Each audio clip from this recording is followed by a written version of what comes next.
I equate a lot of the coaching space or business a lot to dating. And the reason I say that is if it takes 10 girls for you to meet your wife, it's the same thing with coaching. And some people, they look at it as if they have one bad experience and then they write the whole industry off as a scam, which I can understand what they mean. But you go to college and drop 250 and no one bats an eye. And I just never understood that mindset. I think it's completely backwards. Unlock the secret sauce of millionaire entrepreneurs. This is your exclusive VIP pass to the hidden world of the ultra successful business owners.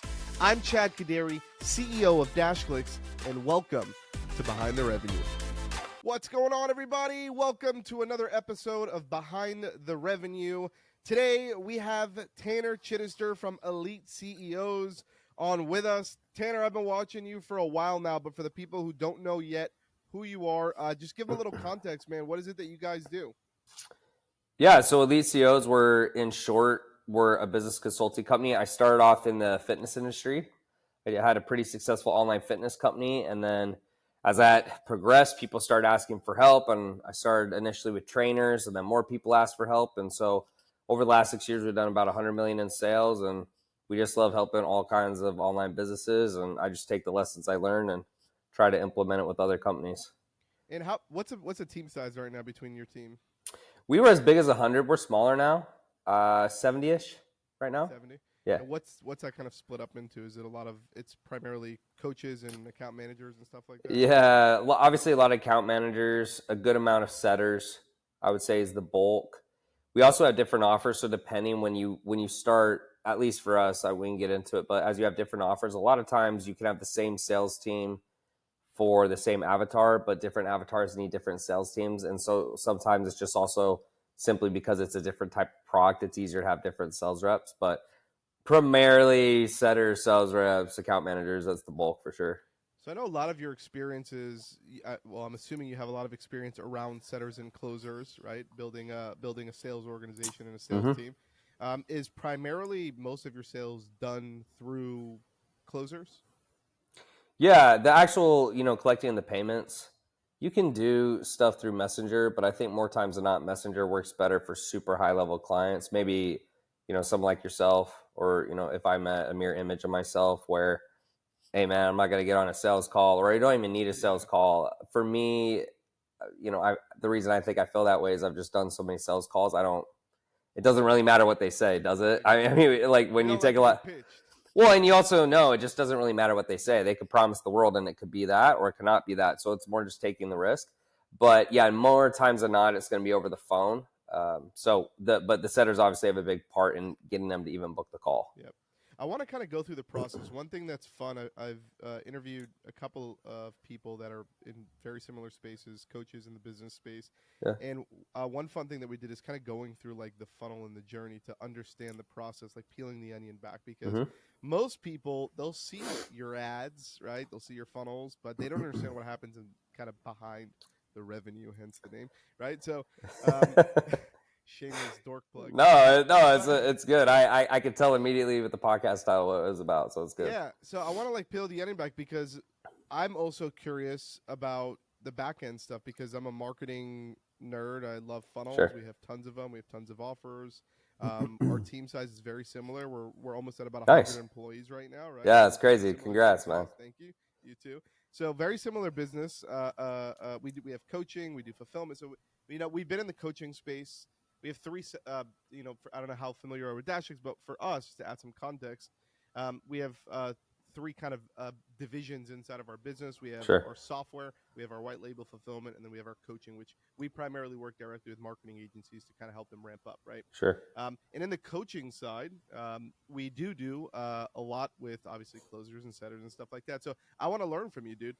You've done over $100 million in sales. I want to know how and what are the secret sauces that kind of got you there. So like, if you can, I see your ads all the time, right? Sure. I probably clicked on one of your fucking ads and now you're following me for life, right? Yeah, unfortunately. Yeah, well, that's fine.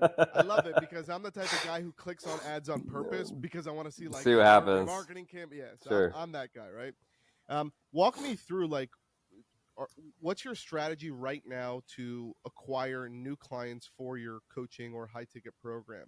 Like, are you doing like, and I give just example for context for also the viewers here, Sure. before we get into like the high level stuff.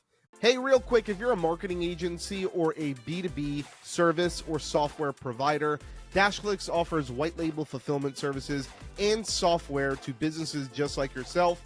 Go ahead and create your free DashClicks account. I went ahead and left a link in the show notes, or you could just go to dashclicks.com. Are you doing like maybe like some low level tripwire, like $17, $27, like little tripwires to get them into your world, having setters contact them, and then going through like the whole upsell model? Is that what you're doing? Yes and no. So over the last 6 years, we've done everything. And when I mean everything, we've done everything. What has been interesting is depending on the season or what's going on in the economy, social environment, different things have worked better than others. Currently, we're running pretty much everything, mostly high ticket. We do also run some low ticket stuff, four courses for $4 and stuff like that. But nine times out of 10, the main objective for us is we're trying to start a conversation in Messenger, and then we have the setting team go in and then move to book calls. That's the main, I'd say 80-20 rule, right? So if you're talking about the 80% of my business, that's working the best. At one time, we were spending $500,000 a month on ads, and it was a mix between low ticket and high ticket. But we just play to our strengths, and we just also play depending on the economy. So over the last 6 years, I think I did a Facebook post today, actually, that as far as I'm aware, I which may not mean much, but as far as I'm aware, every competitor that I'm aware of that has a very similar service to us, they're all out of business at this point. That was over $1 million plus a month. So there could be some smaller businesses that are still, maybe they're doing $20K a month and they've been around for 6 years. Yep. But I think the ability to adapt has really helped us. And then also we just try to have as many genuine conversations as we can. So my companies have really been built around doing the hard things, the unscalable things versus maybe the easy, kind of hoping just push to a perfect webinar and it works type way, which I think that's a better way. I think it's very unlikely that stuff works. Yeah, like I think that's actually the best way in a perfect world. But for me over the years, I've just never counted on that. And I've always wanted to make sure that I did everything in my power to be successful. So hopefully I answer that question. But like 80% is drive to the DMs and then kind of push through from there. And I'm gonna dive deeper into that because I'm curious about that too. But before we go further, are you primarily, is your program for, are you teaching coaches how to create a coaching program or scale up, or who's your avatar? Yeah, so 50% is trainers, just because I built my name there. Okay. And it's a gift and a curse, because you continue to get trainers, but then the that's the gift, is you have a lot of credibility. The curse is that people will assume, oh, they do mostly trainers, which is true and not true, because 50% of the clients are trainers. The other half is what I would consider. Teaching them though, the trainers, are you teaching them how to start their own? Yeah, usually, how to start how to really get online. So there's a million trainers, especially in Miami. I mean, Miami has a ton of trainers, but they really have no concept on how online works. They're great at what they do, but they don't understand marketing, sales. They don't understand ads. So a lot of them, it's moving online so they can get more time freedom, because I loved fitness, but I saw there was really no money in fitness unless, it was either get on OnlyFans or it was work in person 1,000,000 hours a week. And I didn't want to do either. So I just asked myself, how can I become a millionaire as a trainer? And you have to go online. So that's how that started. Once that had a lot of traction and I started getting all these awards from ClickFunnels and so forth, people outside of fitness said, well, it's similar, isn't it? And, I was like, well, yeah, but and pros and cons to that is you get a lot more market share, but the downside is now you cannot be quite as specific in your fulfillment, where you can show the same steps, but when it's a specific avatar, it's say this, yep, do this specifically, and they have to think less. So it's been pros and cons. I've learned a lot. I wouldn't change anything, but those are the two types of avatars we get. Got you. Okay. And so right now I want to go backwards. So you said all your ads right now are going to ads that are basically trying to get people to start a conversation in Messenger. Is that like primarily, not all? 80%. 80%, yeah. Of your ads. Mm-hmm. And where are they start? Is this Facebook Messenger, IG Messenger? Yeah, it's funny. So 3 years ago, we were running $500,000 a month through Facebook. Okay. Now we run, I don't know, 50,000 or less, and we run the rest through Instagram. Really? And we're open to having it change. We just seem to have higher quality on Instagram, and I'm not sure if that's because it's just a younger demographic. So, most of our clients are 20 to 40. Yep. want to start a business, once they get over that age. Same with us. Yeah, so I'm assuming it's because Instagram has the younger demographic, but I couldn't tell you. But again, it's interesting. I think you just really have to constantly be optimizing and be up to date with what's going on in the marketplace. But yeah, that's what we do now. So any ad spend on YouTube or TikTok? We do some, not as much as we used to. I don't find YouTube is as profitable for us now. Can't really tell you. Hard to scale, dude. It's really hard for us. Yeah, I think it depends on the offer. I think when you can go broader on YouTube, it's better. Or maybe retargeting, or if you just have an extremely high cost of acquisition.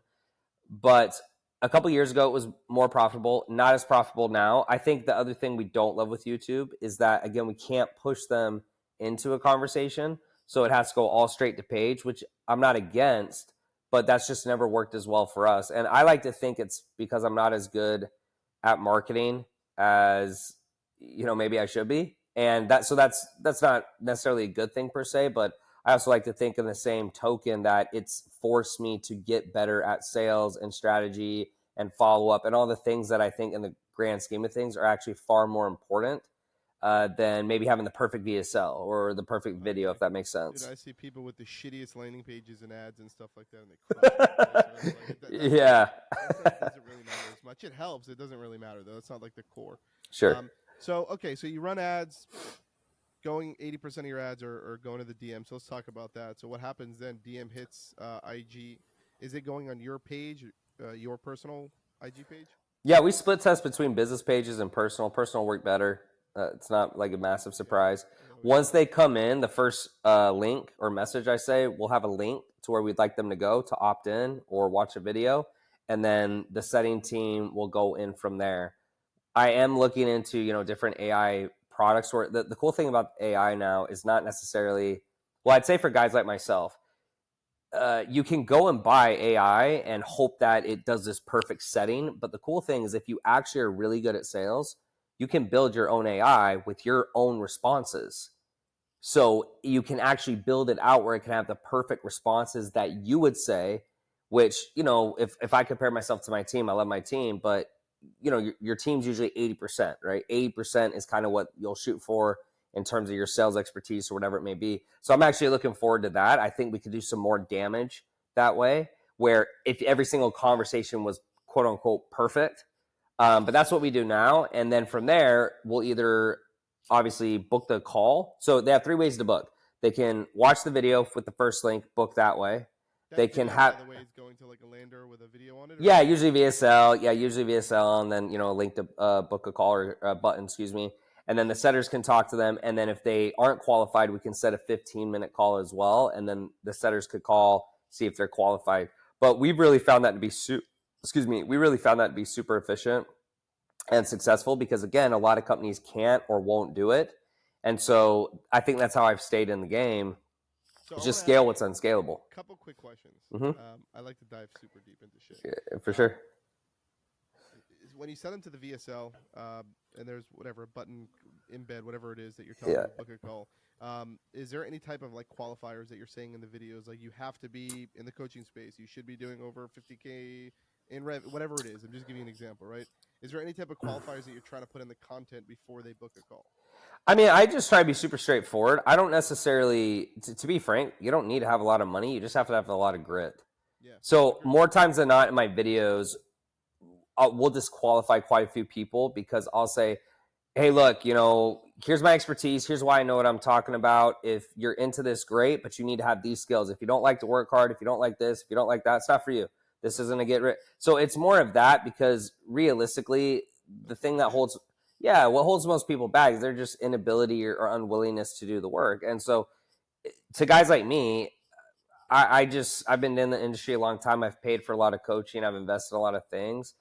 I know that more times than not, it really just comes down to the ability of the person to persevere and execute. And, some people will go, oh, well, I had a bad experience. And I say, yeah, that's literally normal. Or, I equate a lot of the coaching space or business a lot to dating. And the reason I say that is if it takes 10 girls for you to meet your wife, it's the same thing with coaching. And some people, they look at it as if they have one bad experience and then they write the whole industry off as a scam, which I can understand what they mean, but you go to college and drop 250 and no one bats an eye. And I just never understood that mindset. I think it's completely backwards. Yep. So they book a call. Let's say I book a call. Am I booking a call with a setter for a discovery call, or am I going straight to a closer? Yeah, straight to a closer. Some companies do that differently, and I'm not a huge fan of it if you can avoid it because it just doubles up your processes, meaning you have to have double the setters, double the closers, etc. But for us, when they go into the DMs, that's kind of our setting as is. And then they watch the VSL, we have a type form. So it's the application for anyone who doesn't know what type form is. And then from there, if it's not a fit, the setter can go back, hey, saw this, da da da da da. If it is a fit, we keep it. So we haven't really seen a need to do that with paid ads. I'm more a fan of the 15-minute, maybe with organic or cold, obviously. But with paid ads, I don't really see the benefit more times than not. Okay, fair enough. How many setters do you have versus, let me actually rephrase this question. Are your setters just working in like a pool, or you have like, teams of like one closer, three setters? Like, what's your back end process? Yeah, so everyone kind of works together. Like I said, I separate the sales teams based on offers. So we have 4 total offers. 3 of them are for business owners. So when I say that's the same avatar, same sales teams, same setters, etc. Then we have another offer, which is separate setters, separate sales team. So total setters between the 2 offers, 12-ish. And then we have 5 sales guys total. Could have more, but I'm very good at keeping a very slim sales team because we just keep the calendars really clean. We disqualify pretty hard. And what are the 30-minute calls? No, they're 60. So usually we'll give them we give them 60 minutes. They don't always go 60, but we like giving them 60 minutes. I think 30 is a little much for a 5-figure package. It depends, but we like to make sure they have enough time. What's the cost on it? Yeah, so the packages can range. Most of our high ticket products will range anywhere between 4,000 to 200,000. Main package prices are going to be between, I'd say the bulk is going to be sold between 4 to 16-ish. Anything above that's going to be higher level packages, higher level clients, upgrades, cross sales, stuff of that nature. So around there. Okay, and I'll have some fun questions, metrics, because people always like that. What are your back end metrics? Like, what's your show rate? What's your close rate? What are you floating around averages? Sure. So cost of acquisition usually hovers around 3 to 5 grand. 3 grand's like I'm very happy. 5 grand's I'm not as quite as ecstatic, but around there, we try to shoot for 25% of CAC. Show rate 72, 73%. Applications 250 to 300-ish, which I'm pretty happy with. Lead cost will vary depending on the offer between, 10 to 30 bucks depending on, actually it's been 10 to 60 bucks depending if it's a really high level offer, but I'd say on average 10 to 20 bucks. And yeah, I don't know if there's any other metrics you want to know. Yeah, no. 72, 73% show rate. Are you doing anything to increase show rates? Yeah, I mean, I'm pretty happy with that show rate. In a perfect world, I have, 80%, but I'm pretty happy with that. I think the thing we do really well is we just really barrage them. So once they book a call from the setter will send a DM, please watch all this homework, etc. They get all the automations, emails, texts, etc. And then the closers themselves will also send a manual follow-up and just say, hey, this is Tanner with Elite CEOs, just making sure we're good for our call tomorrow. And the drill, most people, if they don't respond, they're not going to show. And I think also part of our show rate is just the fact that we're more stringent on the calendars. So people will go, well, I have a terrible show rate. Well, you let everyone schedule and those people shouldn't be scheduled in the first place. So you got to keep in mind if you're canceling people or you cancel, then they're not going to show because they canceled, and it doesn't hurt your metrics because you're keeping it off the calendar. And I think that's also why some people have massive sales teams and they drive themselves nuts because they are letting so many people book and they go, well, yeah, but maybe the closer can close it. The problem is you don't keep the closers happy. You're having to manage twice as many people, and more times than not, they're not a good fit. Like the setter can go back to them and say, hey, XYZ, and cancel it if it's not a good look. So I don't feel like I lose out on anything. I don't feel like we cancel too much. So I think that's also a part of it that helps us probably compared to other agencies or programs where if they go straight to page, they're going to usually have a lower show rate because they don't have any of these conversations. Yeah. What's usually something that you guys consider as somebody not being qualified? Like, what are you looking at in the application or in the Hmm. conversation? I mean, realistically, for someone to be qualified, they need two things: they need desire and they need money. So if they don't have money, obviously disqualified. Or if they don't have desire, meaning, yeah, I'm just kind of looking around, I'm not looking to do anything for a couple months, I just wanted to see what you guys could do, that to me is not worth the call, because they're already telling you up front they're not They're super not interested. interested. Now it can vary. If the sales team's calendars are light, let them through. I don't want my sales guys just being completely lazy, but there's also enough to where it's a balance, right? You need to know, okay, if we're doing really good and we're scaling, maybe we don't let these people waste their time. Have a setter call them, let the setter qualify more, and then go from there. But it's really just if there's a desire and if they have cash. They have desire and cash, you're good to go. Where's your team based out of the 70 people? Are they everybody in the U.S. or are you split out like setters? Yeah, it's all over. I'd say mostly U.S. and Canada. We love setters in Canada because we can get them. Let's say in the U.S., if you're paying 18, it's 23 Canadian. So you can get a really high quality setter if it's hourly, right? Most setters, if they're doing dials, they might be a base plus percentage, but we have a lot of like I call them messenger setters, like they message a lot. So a lot of times we pay them hourly, so that way we can build a big team and have different people pop in and out, but we're not paying them on a salary basis. And so we like a lot of Canadians for that, specifically because the money goes farther and they're also first world. We've had a lot of issues, I think, for higher level offers when we go third world country, Yep. and that's just because they can tell. It's like, this doesn't sound like Plus, someone.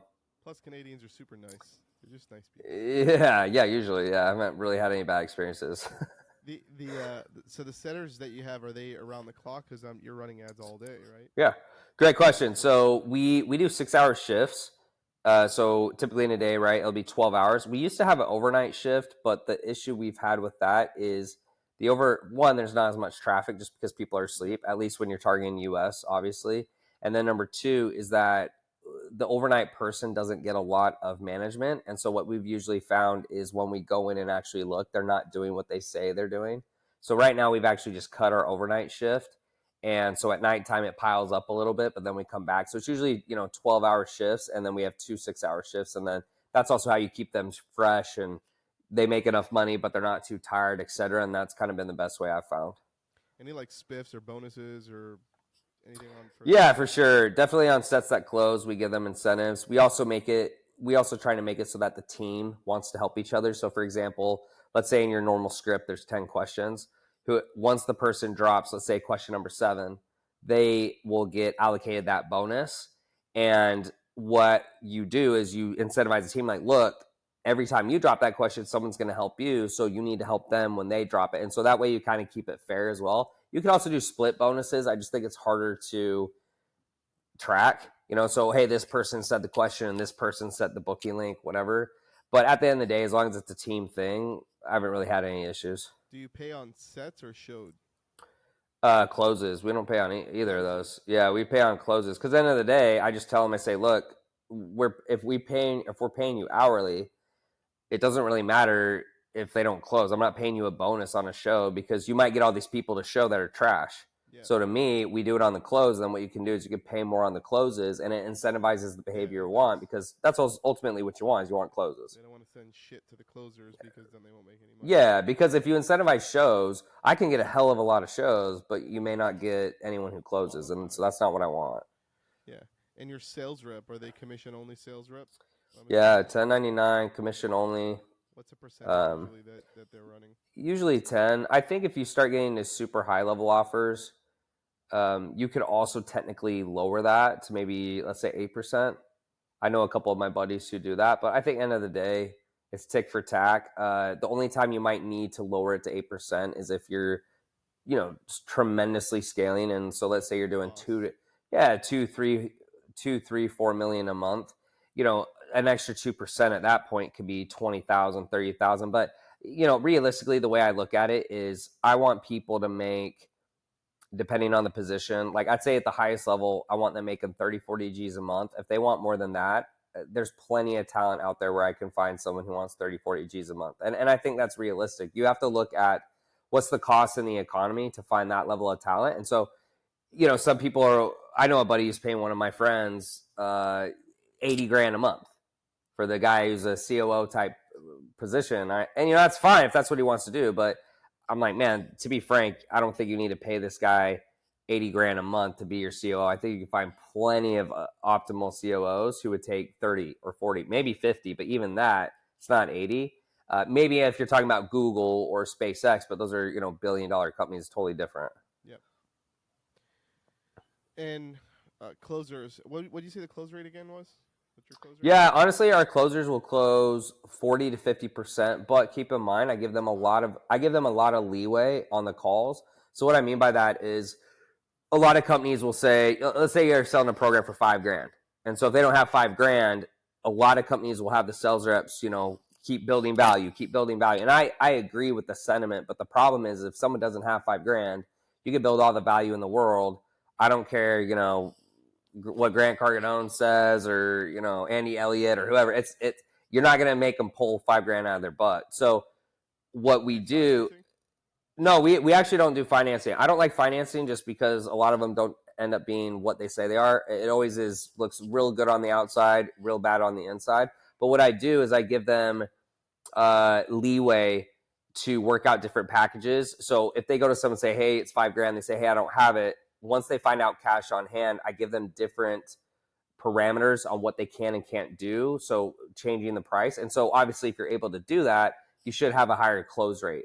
And so I've also, plans, right? yeah, of course. And I also think it's really helped my companies over the years because what a lot of people don't realize is by, you let all those little deals go. But remember, even if it's not a great deal, that goes back into ad spend. That goes back into paying your team. So when you're a solopreneur, you're not going to do that type of stuff. When you have a bigger team, I think that could be an extra couple $100,000 a month, which helps for payroll and ad spend and all those types of expenses. And so, and again, you don't lose anything from it. As long as you're giving a good service and you give them the same service, I think it's fine. I think the thing you do have to be careful of, though, is that's not something that you would obviously want to publicize. I don't see anything wrong with it because it's your company. But, like anything, if you sell a bag of chips for $10 and someone else gets it for $5, let's say, you got to be careful with that because you can sometimes get upset people, et cetera. But that's at the discretion of my closers. And I tried to do that also so, they don't spend another 30 minutes on a call trying to build an extra $3,000 of value when in reality,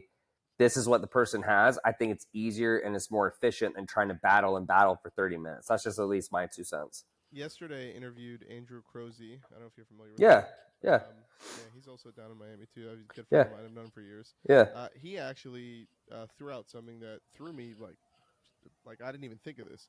I asked him. We started getting into the financing questions, and actually, sorry, it was actually out of the podcast, and now I'll bring it back into the podcast. This was a DM conversation that I had with him yesterday.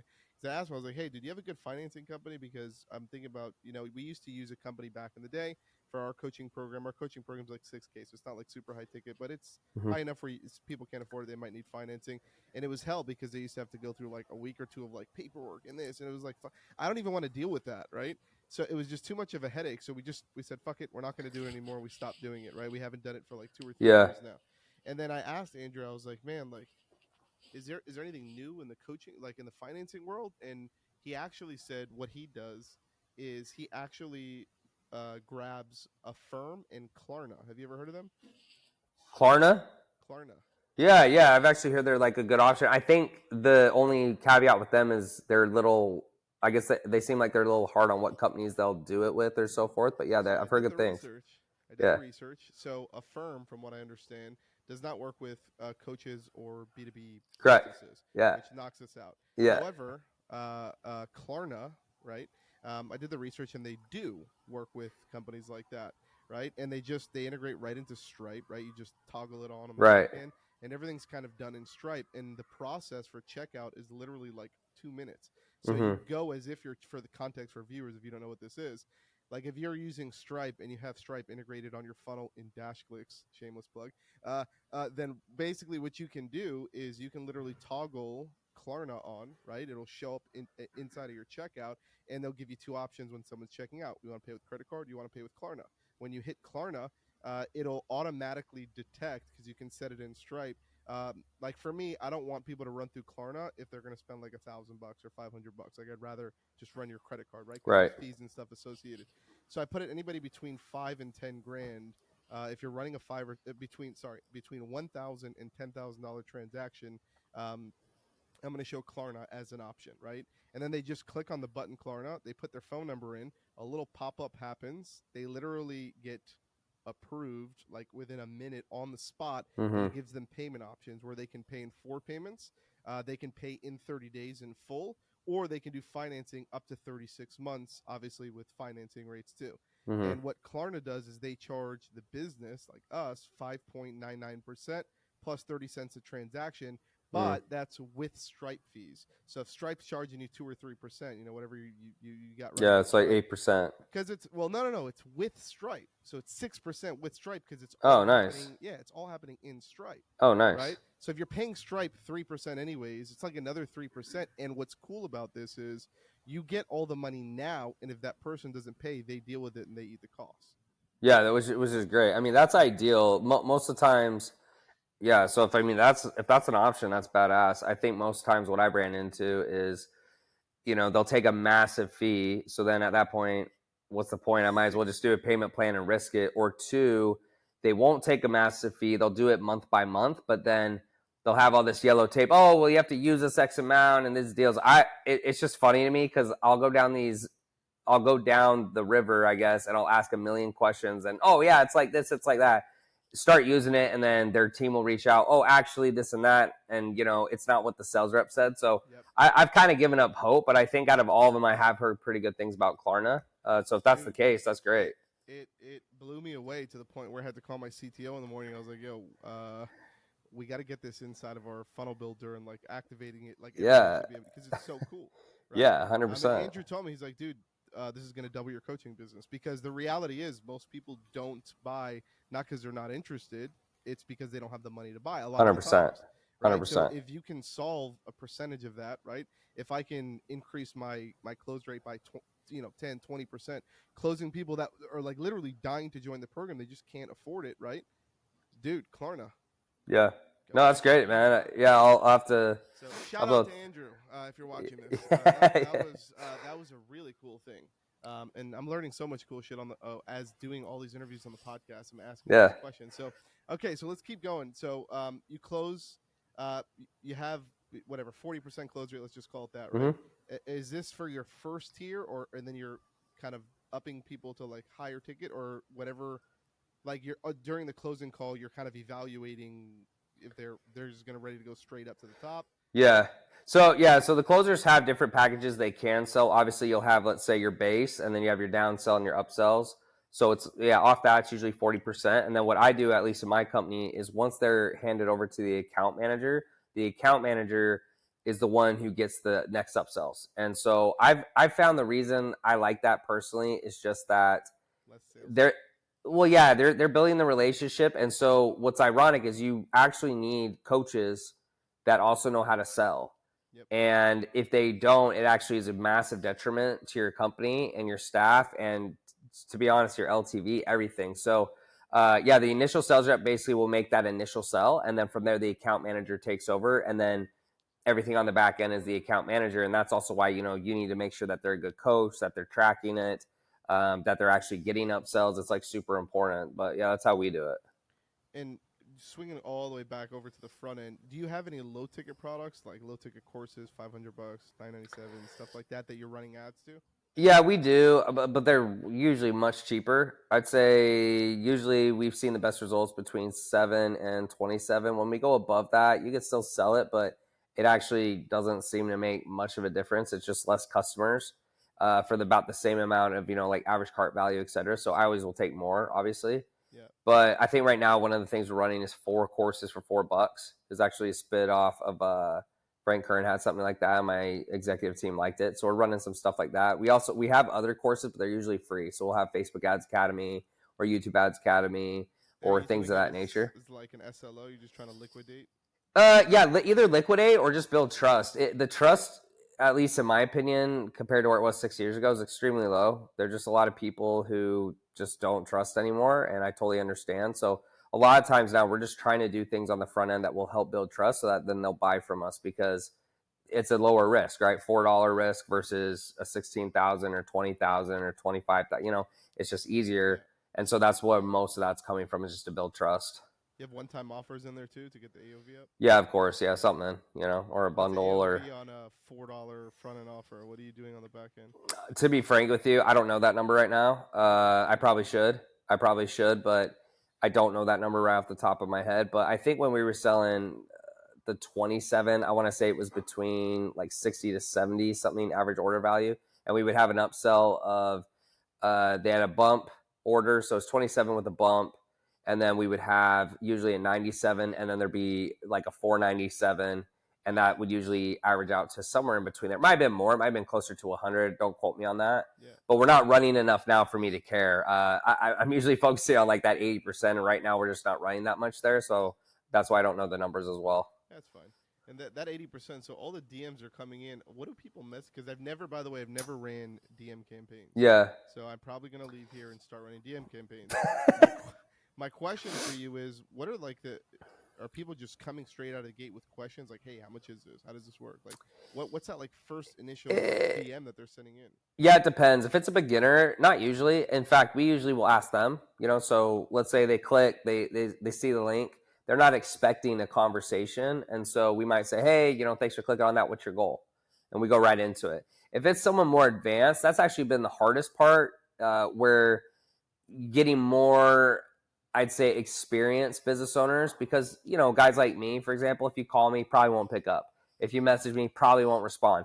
That's actually the harder one, right? Is just trying to be creative enough to get those people to respond, because those are actually the best clients. But they're also, maybe they're just clicking to see what your ad does, or, they've been in a couple of programs, and so their trust is low.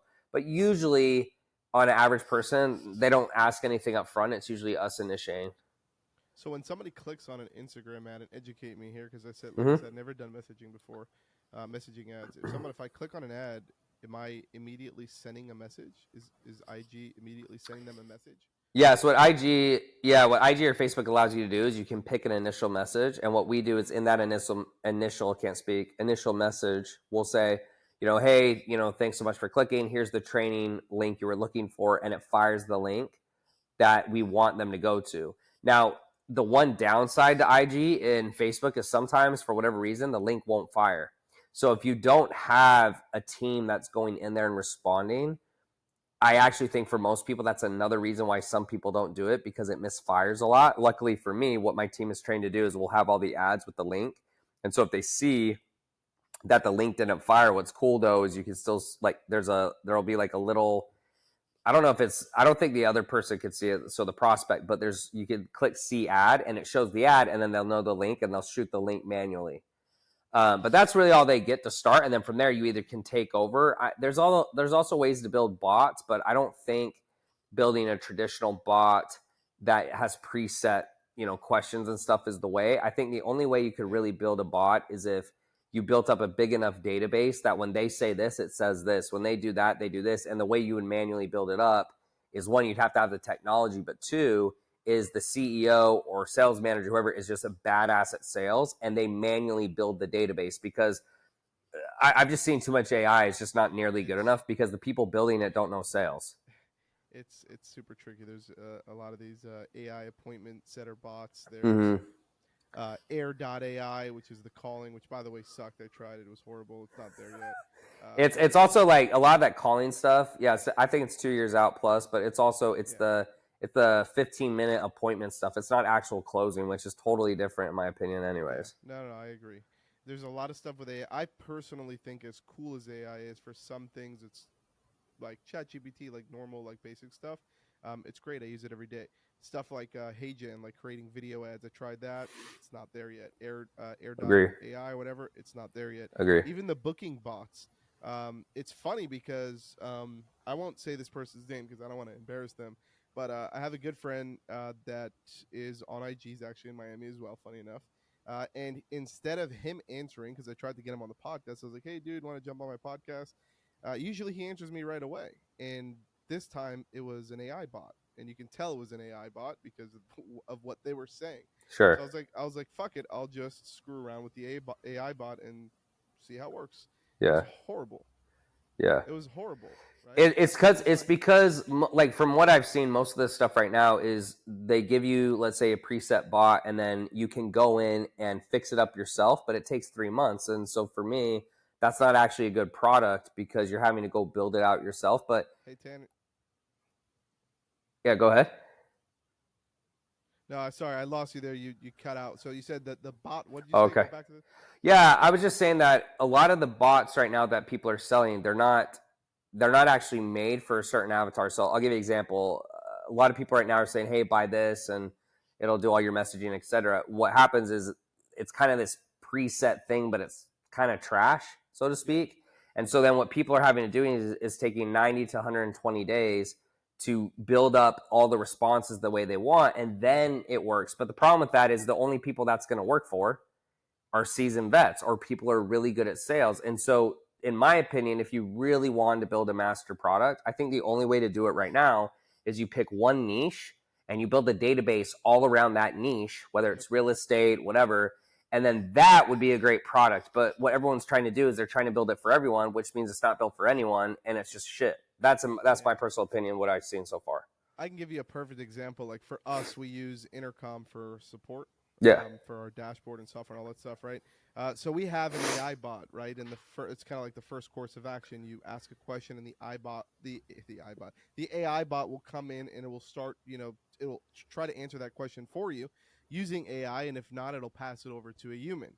And for the last maybe 6 months of using this system, every day I have somebody from my team. It's basically our customer service manager who runs our whole live chat team. Mm-hmm. Every day they have a tool that's called snippets in Intercom, and that's basically what it is. It's you building the knowledge base for the actual bot. Like for example, like Intercom, they're obviously we use Intercom for our help center, so we have like 300 plus help center articles, right? So like troubleshoot issues with the software Mm-hmm. and stuff like that, right? Not only that, they synced up our website so they know everything about our products. We have like hundreds of pages on our website about our products and services and stuff like that.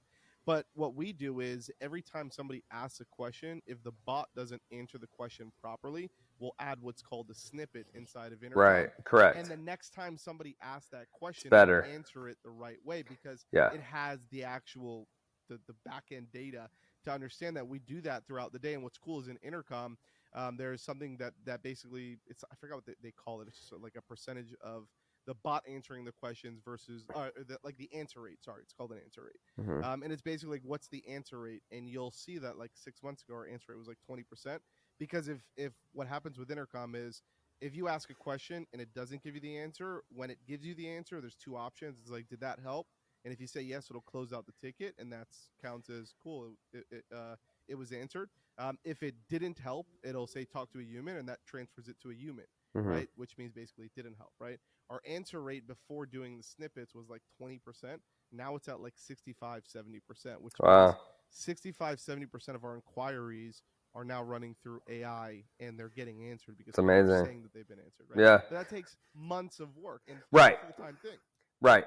Yeah. So, and I think that's the issue is it's not bad. I just think that's for experienced salespeople. They're only building it out for themselves or maybe that specific avatar. And, it makes sense because a lot of times when you try to sell something to everyone, it never really does that well unless it's mass market. Right. And then Yep. even then it gets extremely competitive because I think a good example, I don't know how they're doing now, but I remember Jasper.ai was doing great. I don't know how they're doing now, but now that Chat Not GBT's good. out, Yeah. yeah, I'm assuming they can't be because We people are use just like, them. We were on their enterprise plan. We used oh them. wow, Yeah, I'm friends with Dave and Austin also on Facebook, so I've been kind of like watching their journey. And it's funny because I had Dennis Yu on the podcast, yeah, and me and Dennis were talking, and he was literally the Jasper came up, and we're talking about AI and stuff like that. And Jasper came out when before ChatGPT was really like a thing. right, Nobody correct, really knew about it, so they were like the unicorn first to market. People like when they were running ads, I remember seeing their ads, and people were like, "Whoa, what is this thing?" Like mm-hmm, they didn't believe that AI could write a blog for you, mm-hmm, right? And then and when we signed up to an enterprise plan because we put our whole content team through it, and we're like, not that we want to just write the full blown blog, but it also helped them write blogs, Facebook Mm-hmm. ad. Like if you know how to prompt it properly and set up proper templates in Jasper, you'll get good outputs, but it's not like copy and paste. Like you need to like physically look at it and optimize it and then put it out into the world. But Jasper now, from what I understand, they really only deal with enterprise because there's no regular like small business that's really using them, because they could just use ChatGPT for 20 minutes Yeah. and get the same exact thing. So, dude, like I think I don't know like backend stats and stuff like that, but I don't think it's looking good. Yeah, I mean, well, yeah, ChatGPT. I just think like when you're going that mass scale, it's tough, and I think that's why niching down is always usually the best plan. Because I think a better example was, I think it was ConvertKit. So ConvertKit was an email software just for bloggers, and it basically does the same stuff, but because they only targeted bloggers, they really could go after that sector. And I think that's usually the best route, because if you don't, it just gets too competitive. And then if one person's better than you, they all jump ship, versus, well, yeah, they do it for them, but we do it for this. And so that's at least my theory on stuff like that. But I guess we'll see. It's very tricky. Like for us, we target marketing agencies. We're Yeah. basically 100% marketing agencies, and it's difficult even when you're trying to run ads and stuff at scale, because you can only target this one person versus the whole world, right? So yeah, but anyways, I know we're running out of time here, and I love to talk about this stuff. We go on for days, but Tanner, thank you, dude, for coming on. Appreciate you, brother. I know you're Sure. local. Hopefully, we'll see you one of these days. And if somebody wants to reach out to you, get into one of your programs, anything like that, where's the best place that they can go? Yeah, just go to Instagram, DM me something, and we'll take it from there.